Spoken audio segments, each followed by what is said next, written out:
Hello friends, welcome to my YouTube channel. आज की video में मैं आपके साथ HPPSC PGT केमिस्ट्री का जो डिटेल्ड सिलेबस है और हमारे पास जो नोटिफिकेशन है वो हम डिस्कस करेंगे। तो जैसे कि आप देख सकते हैं, ये जो नोटिफिकेशन है ये 17/10/2023 को हमारे पास आ चुकी थी, लेकिन अभी तक हमारे पास कोई भी ऑफिशियली हमें सिलेबस देखने को नहीं मिला है। बट खैर, अब हमें तो अपनी प्रेपरेशन शुरू करनी है, तो हमारे पास जितनी भी इंफॉर्मेशन अवेलेबल है हम उसी के बेसिस पर अपनी प्रेपरेशन अब शुरू करेंगे। तो सबसे पहले हम नोटिफिकेशन में से कुछ इम्पॉर्टेंट पॉइंट्स को डिस्कस करेंगे। तो हमारे पास जो फर्स्ट इम्पॉर्टेंट पॉइंट है वो रहने वाला है कि जितने भी कैंडिडेट्स हमारे पास जो हिमाचली बोनोफाइड है वो यहाँ पर अप्लाई कर सकते हैं, जिन्होंने भी अपनी जो मास्टर्स है वो केमिस्ट्री में की है और साथ ही साथ जिन्होंने अपनी बीएड कंप्लीट की है वो यहाँ पर अप्लाई कर सकते हैं। लेकिन जितने भी हमारे पास इन सभी क्वालिफिकेशंस के साथ नॉन हिमाचली कैंडिडेट्स हैं वो भी यहाँ पर अप्लाई कर सकते हैं, बट उनके लिए यहाँ पर कंडीशन दे दी गई है, candidate shall be eligible for appointment if he और she has passed his/her matriculation and 10+2 from any school or institution situated within the Himachal Pradesh. Other states के लिए ये कंडीशन मस्ट है। सेकंड, जो हमारे पास बेनिफिट्स हैं रिजर्वेशन के वो भी सिर्फ और सिर्फ बोनोफाइड हिमाचलीज को ही मिलेंगे। जो हमारे पास नॉन हिमाचली कैंडिडेट्स होंगे अदर स्टेट से जिन कैंडिडेट्स को अप्लाई करना होगा उनके लिए ये बेनिफिट्स नहीं होंगे। नेक्स्ट जो हमारे पास इम्पॉर्टेंट पॉइंट्स हैं वो यहाँ पर जो जितने भी हमारे पास कैंडिडेट्स रहेंगे उन्हें अपने डॉक्यूमेंट्स पहले से HPPSC की वेबसाइट पर अपलोड करने पड़ेंगे। वो आपके पास रहेंगे मैट्रिकुलेशन का सर्टिफिकेट, +2 का certificate, degree along with the marksheet of all the years और we can say consolidate marksheet and your BEd detailed mark certificate. ये सब आपको वहाँ पर अपलोड करना है। अगर आप किसी कैटेगरी के बेनिफिट्स को अवेल करना चाहते हैं तो आपको अपना वैलिड कैटेगरी सर्टिफिकेट भी वहाँ पर अपलोड करना पड़ेगा। अगर मैं बात करूँ नंबर ऑफ़ पोस्ट की तो यहाँ पर आप देख सकते हैं आपके पास जो टोटल नंबर ऑफ़ पोस्ट हैं वो 29 हैं, लेकिन अगर मैं बात करूँ डिटेल में इन पोस्ट की तो आपके पास जो अनरिजर्व्ड के लिए है वो यहाँ पर सिर्फ और सिर्फ 15 सीट्स आपको देखने को मिलेगी। शेड्यूल कास्ट के लिए आपको 5 और जितने भी आपके पास जो शेड्यूल कास्ट ऑफ HP है लेकिन स्पेशली वो BPL कैटेगरी को भी बिलोंग करते हैं उनके लिए एक आपके पास यहाँ पर रिजर्व्ड सीट आपको देखने को मिलेगी और आपके पास ST के लिए 1 सीट रिजर्व है और OBC के लिए आपके पास 4 सीट यहाँ पर आपको देखने को मिलेंगी और साथ ही साथ EWS सेक्शन के लिए आपको 3 सीट की रिजर्वेशन यहाँ पर देखने को मिलेगी। अगर मैं बात करूँ नेक्स्ट एलिजिबिलिटी कंडीशंस में तो यहाँ पर बाकी सब तो जनरल है। तो आपकी एज है वो आपकी यहाँ पर एज जो है वो आपकी 18 to 45 ईयर्स के बीच में होनी चाहिए और ये जो आपकी एज जो कैलकुलेट होगी वो 1 जनवरी 2023 तक काउंट करनी होगी। नेक्स्ट आपके पास जो एसेंशियल क्वालिफिकेशन रहने वाली है वो रहेगी आपके पास मास्टर्स की डिग्री होनी चाहिए बायोकेमिस्ट्री में या फिर आपकी जो MSc इन केमिस्ट्री है वो आपके पास होनी चाहिए या मास्टर डिग्री इन बायोकेमिस्ट्री और मास्टर डिग्री इन केमिस्ट्री और साथ में आपको चाहिए इसके लिए बीएड। और अगर आपके पास या फिर अगर आपने इंटीग्रेटेड कोर्स किया है MSc बीएड का जो इंटीग्रेटेड कोर्स हमारे पास रहेगा तो भी आप यहाँ पर अप्लाई कर सकते हैं। उसके बाद अगर बात करें अप्लाई करने के लिए तो अप्लाई करने के लिए जैसे कि मैंने आपको बताया पहले आपको आपका 1 टाइम रजिस्ट्रेशन जो आपका है वहाँ पर आपको रजिस्टर करना पड़ेगा HPPSC की साइट पे। वहाँ पर आपको अपने सारे डॉक्यूमेंट्स को अपलोड करना पड़ेगा और सारे डॉक्यूमेंट्स को अपलोड करने के बाद वहाँ पर आपके पास ये नोटिफिकेशन आएगा। वहाँ पर आपको अप्लाई नाउ के लिंक पे जाकर वहाँ पर अप्लाई करना है। अगली अगर मैं मेन पॉइंट यहाँ पर देखूँ तो यहाँ पर है जो अगर आपने एक बार अपना जो आपका ऑनलाइन रिक्रूटमेंट एप्लीकेशन है वो अगर आपने एक बार सबमिट कर दिया तो आप दोबारा उसको चेंज नहीं कर सकते। बाकी जो हमारे पास डिटेल्स है वो आप चेंज नहीं कर सकते, इसीलिए आपको पहली बार में ही ध्यान से फुलफिल करनी है। लेकिन हाँ, अगर आपसे कैटेगरी में कोई मिस्टेक हो जाती है तो वो आप ज़रूर चेंज कर सकते हैं। जो कैटेगरी अगर आपने मान लीजिए गलती से अपना कैटेगरी आपको कुछ और फिल करना था, आपने गलती से कुछ और फिल कर दिया तो उसके लिए आपके पास मौका होगा कि आप वो चेंज कर सकते हैं। इसके रिगार्डिंग कुछ और पॉइंट्स भी हैं जो मैं आगे डिस्कस करूँगी। साथ में आपकी जो एप्लीकेशन है अगर आपने वहाँ पर अपना लेटेस्ट स्कैन फोटोग्राफ और सिग्नेचर अपलोड नहीं किए हैं तो आपकी जो एप्लीकेशन है वो सीधे सीधे रिजेक्ट कर दी जाएगी। अगर बात करूँ फ़ीस की, तो जितने भी मेल कैंडिडेट्स हैं जनरल कैटेगरी के या फिर फिज़िकली डिसेबल्ड अगर कोई कैंडिडेट है, डिसेबिलिटी भी यहाँ पर उन्होंने मेंशन की है, जैसे कि कोई डीफ है, डम है, या किसी को हियरिंग कोई भी प्रॉब्लम है या ऑर्थोपेडिकली कोई डिसेबल्ड है, उन सब के लिए भी सेम फीस 400 ही रहने वाली है। इकोनॉमिकली वीकर सेक्शन के लिए भी वही 400। हाँ, अगर कोई बीपीएल कैटेगरी में यहाँ पर बिलोंग करता है तो उसके लिए ये फ़ीस नहीं होगी, बट हाँ ईडब्ल्यूएस में है उनके लिए ये 400 ही रहेगी। वार्ड ऑफ फ्रीडम फाइटर जितने भी रहेंगे या फिर एक्स सर्विस मैन हैं जिन्होंने रिटायरमेंट खुद ली है या जिन्होंने अपना जो उनका जो टेन्योर है वो कंप्लीट, सर्विस का जो टेन्योर है वो कंप्लीट होने से पहले उन्होंने खुद रिक्वेस्ट करके रिटायरमेंट ली है, तो उनके लिए भी जो फीस है वो 400 ही रहने वाली है। जो कैंडिडेट्स अदर स्टेट को बिलोंग करते हैं, चाहे वो किसी भी कैटेगरी को बिलोंग करें, जैसा कि मैंने पहले कहा था वो जनरल कैटेगरी में ही काउंट होंगे, तो उनके लिए भी सेम फीस 400 ही रहने वाली है। अगर अगली बात करूँ male candidate of SC, ST, OBC और EWS, तो उनके लिए जो फीस है वो यहाँ पर 100 रहने वाली है। अगर बात करूँ एक्स सर्विसमैन मेल कैंडिडेट्स की, जो अपना सर्विस का जो टेन्योर है वो पूरा कंप्लीट करके आए हैं, या फिर जो हमारे पास ब्लाइंड है या विजुअली इम्पेयर्ड मेल कैंडिडेट्स हैं, उनके लिए जो फीस है वो यहाँ पर फी एग्जेम्प्टेड है, उनके लिए कोई फीस यहाँ पर नहीं रहने वाली। नेक्स्ट हमारे पास अगर बात करें फीमेल कैंडिडेट्स की, तो फीमेल कैंडिडेट्स के लिए भी कोई भी एग्जामिनेशन फ़ीस यहाँ पर नहीं रहेगी। अगर बात करूँ एग्जामिनेशन सेंटर्स की, कहाँ कहाँ आपका एग्ज़ाम कंडक्ट किया जाएगा, तो आपका एग्ज़ाम धर्मशाला, मंडी या फिर शिमला, इन्हीं 3 जगह फ़िलहाल के लिए यही 3 लोकेशंस आपको दी गई हैं, यहीं पर ही आपका जो एग्ज़ाम है वो कंडक्ट किया जाएगा। नेक्स्ट अगर बात करूं एडमिट कार्ड की, तो एडमिट कार्ड के लिए आपको कोई भी लेटर नहीं आएगा। आपको एडमिट कार्ड आपकी ये जो आपके पास जहां पर आप अभी एप्लीकेशन फिल करेंगे वहीं पर आपको आपका एडमिट कार्ड भी बाद में मिलेगा। तो आपको आपकी जो यूज़र आईडी है और जो पासवर्ड है वो आपको याद रखना पड़ेगा। अगर बात करूँ स्क्रीनिंग टेस्ट की, तो यहाँ पर 2 पेपर कंडक्ट किए जाएंगे। जो आपका पेपर 1 होगा वो आपका जनरल पेपर होगा, जो सिर्फ क्वालिफाइंग नेचर का होगा। इसमें आप देख सकते हैं यहाँ पर आपको जो है वो 35% मार्क्स सिक्योर करने हैं इस पेपर में। और अगर मैं बात करूँ यहाँ पर पेपर 1 में जो आपके पास CBT होगा या फिर ऑफलाइन होगा, तो ऐसा अभी तक कोई भी जो इन्फॉर्मेशन है वो यहाँ पर नहीं दी गई है। आपका पेपर जो है वो कंप्यूटर बेस्ड भी हो सकता है और नॉर्मल ऑफलाइन भी हो सकता है। इसके बारे में अभी तक जो सिस्टम है उसने कोई भी इन्फॉर्मेशन नहीं बताई है।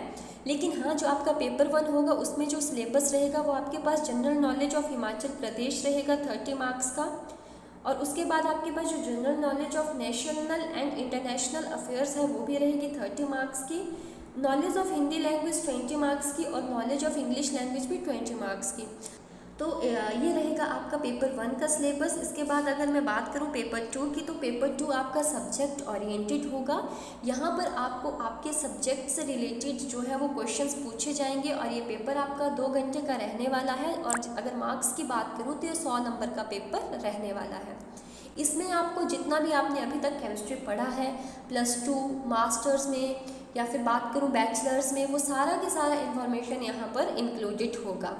नेक्स्ट अगर मैं बात करूँ जो आपकी जो फाइनल मेरिट लिस्ट बनेगी वो सिर्फ और सिर्फ पेपर 2 के ऊपर बेस होगी। पेपर 2 में आप जितना ज़्यादा स्कोर करेंगे उसी को ही आपका जो फाइनल मेरिट लिस्ट में है वो इंक्लूड किया जाएगा।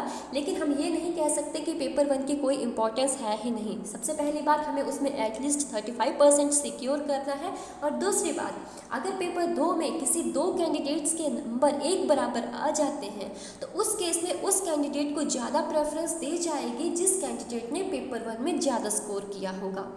और अगर बात करूं, अगर दोनों कैंडिडेट्स के पेपर 1 में भी इक्वल स्कोर है तो उस केस में जो आपकी जो फर्स्ट प्रेफरेंस है वो उस कैंडिडेट को दी जाएगी जिसकी एज वहां पर ज़्यादा होगी। जो भी एज में ओल्डर होगा उसको हायर प्रेफरेंस दी जाएगी। अगर मान लीजिए ये वाला क्राइटेरिया भी फुलफिल ना हो पाया, मान लीजिए उनकी एज भी बराबर हुई, तो आपकी जो असेंशियल क्वालिफिकेशन है उसमें जिसके भी हाईएस्ट मार्क्स होंगे उसको फर्स्ट प्रेफरेंस दी जाएगी। बट खैर यहाँ तक मुझे नहीं लगता कोई भी इतना ज़्यादा कोइंसिडेंस हो पाएंगे। नेक्स्ट आपके पास है, अगर बात करें पेपर पैटर्न की, तो जो आपका पेपर पैटर्न है वो जैसा कि मैंने बोला CBT भी हो सकता है और ऑफलाइन भी हो सकता है। यहाँ पर आपको हर एक क्वेश्चन के 4 ऑप्शन देखने को मिलेंगे, ABCD, बट आपको इन A B C D 4 options के साथ साथ एक और ऑप्शन देखने को मिलेगा, वो रहेगा ऑप्शन ई। इसमें आपको जो है आप कोई भी जो ऑप्शन है वो बिना सर्कल किए छोड़ नहीं सकते। मान लीजिए आपको किसी क्वेश्चन का आंसर नहीं पता कि इनमें से कौन सा होगा A B C D, but उस केस में भी आप अपना क्वेश्चन ब्लैंक नहीं छोड़ सकते।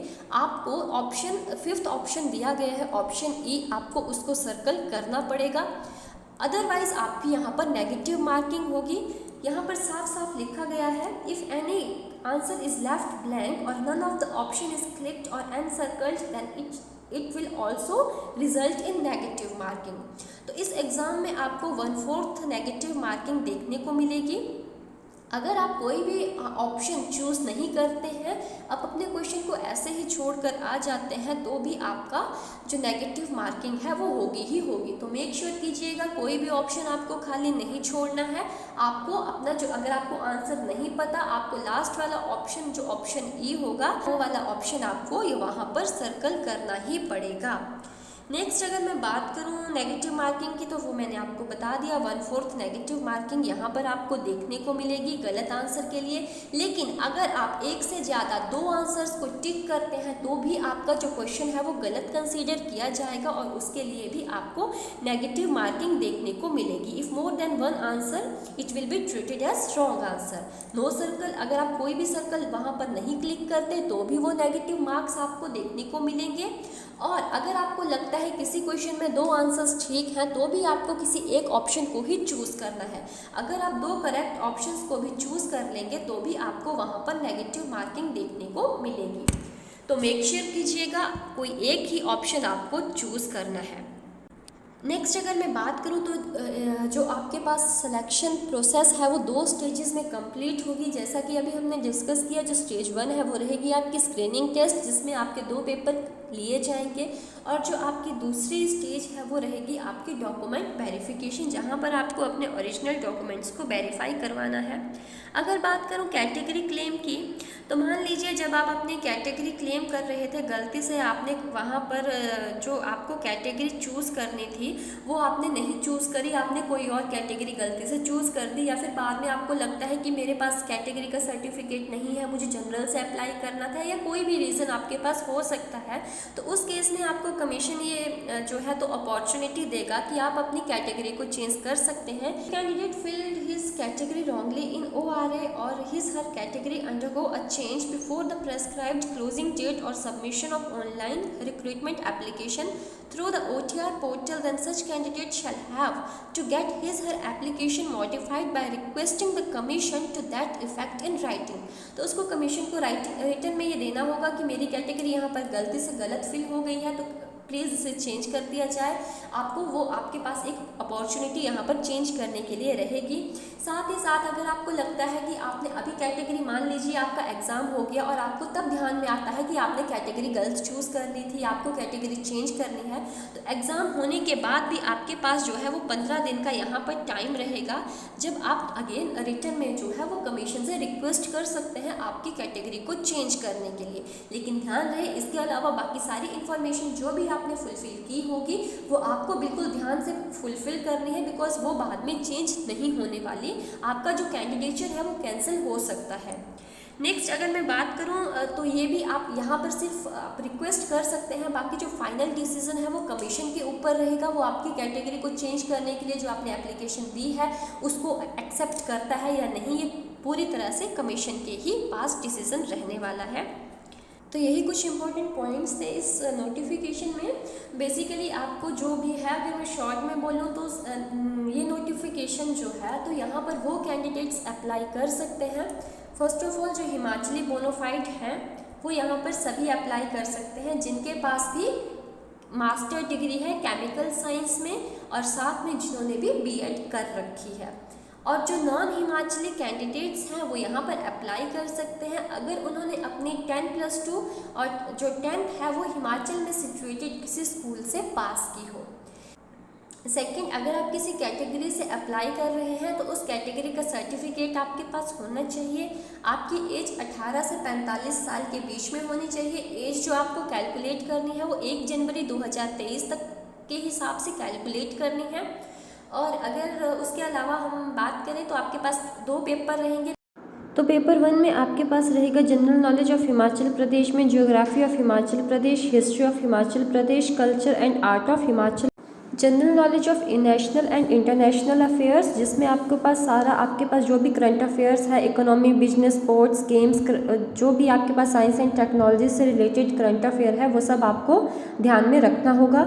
नॉलेज ऑफ हिंदी लैंग्वेज में शब्द, क्रिया भेद, मिश्र, संयुक्त वाक्यों का रूपांतरण, स्वर संधि, अलंकार, समास, मुहावरे, लोकोक्तियाँ, ये सब आपको हिंदी में पढ़ना होगा। और नॉलेज ऑफ इंग्लिश लैंग्वेज में आपके पास रहने वाला है proverb, sentence structure, tenses, verb, articles, prepositions, conjunctions, synonyms, antonyms, vocabulary और आपके पास फ्रेजेस। पेपर 2 में आपको जितना भी आपने केमिस्ट्री का +2 में, ग्रेजुएशन में या मास्टर्स में जो भी पढ़ा है वो सारा आपको तैयार करना है। मोटे तौर पे देखें तो टॉपिक्स आपके पास जो रहने वाले हैं वो रहेंगे some basic concept of chemistry, state of matter, structure of atom, equilibrium, surface chemistry, chemical kinetics, redox reaction, electrochemistry, solutions, P block elements, T and F block elements, coordination compounds, organic chemistry, hydrocarbons, environmental chemistry, haloalkanes and haloarenes, alcohols, phenols and ethers, chemical bonding and molecular structure, thermodynamics, classification of elements and periodicity and properties, hydrogen, some principles and processes of isolation of elements, S block elements, aldehydes, ketones, carboxylic acids, amines, polymers, biomolecules and chemistry in everyday life। आपको सब कुछ detail में पढ़ना पड़ेगा paper 2 के लिए। तो ये तो रहा हमारे पास पेपर 1 और पेपर 2 का सिलेबस जो कि प्रेडिक्टेड है, ना कि हमारे पास ऑफिशियली दिया गया है। तो इसी के बेसिस पे हम अपनी प्रिपरेशन को शुरू करेंगे। अगर आपको वीडियो अच्छी लगी हो तो चैनल को सब्सक्राइब करें, वीडियो को लाइक कमेंट करें। आने वाले टाइम में भी आपको इससे रिलेटेड वीडियोस आपको चैनल पर ज़रूर देखने को मिलेंगी। मिलते हैं जल्दी नेक्स्ट वीडियो में, तब तक के लिए सबको जय श्री राम।